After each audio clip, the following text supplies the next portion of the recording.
Hey, Brendan, thanks for joining me. Hey Hadley, how are you? Doing great. How are you? Good. I know last time we talked about DPC technologies and really the importance of doing a POC, proof of concept. So I'd like to talk to you today a little more in depth about that. But first, wanting to clarify, what's the difference between POC and a pilot? Because I do think that there's some confusion around this topic. Yeah, there is. It's kind of one of the first things that we do going into a DPC program with a retailer. They have different intents, but I know a lot of companies kind of use the term interchangeably, so there is confusion there. With a proof of concept, we're talking about a limited duration. It's usually 2 weeks to 4 weeks. There is a specific hypothesis and specific outputs.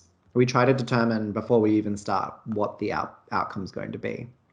It's meant to be educational. It's meant to enable new discoveries and remove blockers. A pilot is tied usually to a seasonal calendar. It's deployed for limited categories or uses. So yeah, one's small chunks of project-based work. Another one is in season. Okay, yeah, that helps. So I know we do see many in the industry get stuck and never get to production or maybe even a pilot. Why is this? We like to call it POC purgatory, and we do see a lot of clients get stuck here and lose steam, lose faith, run out of faith in the DPC program. One of the reasons that people get stuck is because the hypothesis that they're trying to prove is just like way too broad. Yeah, can you give me an example of that? Something that we definitely hear is that retailer might decide that, oh, I'm going to do a POC to reduce all my samples. And it's just too broad because they're going to spend months trying to prove out what each of the sample types are, what are the touch points, what are the roles and responsibilities. That's a project or a huge program, not a proof of concept. What a proof of concept might look like is, oh, I want to test if this 2D tool integrates with this 3D tool at this specific point in our project. Illustrator working with Clo or Browseware or something like that. Okay, so we've talked about some examples then in how to actually get to production, but we still see that people are getting stuck. So how do I get unstuck?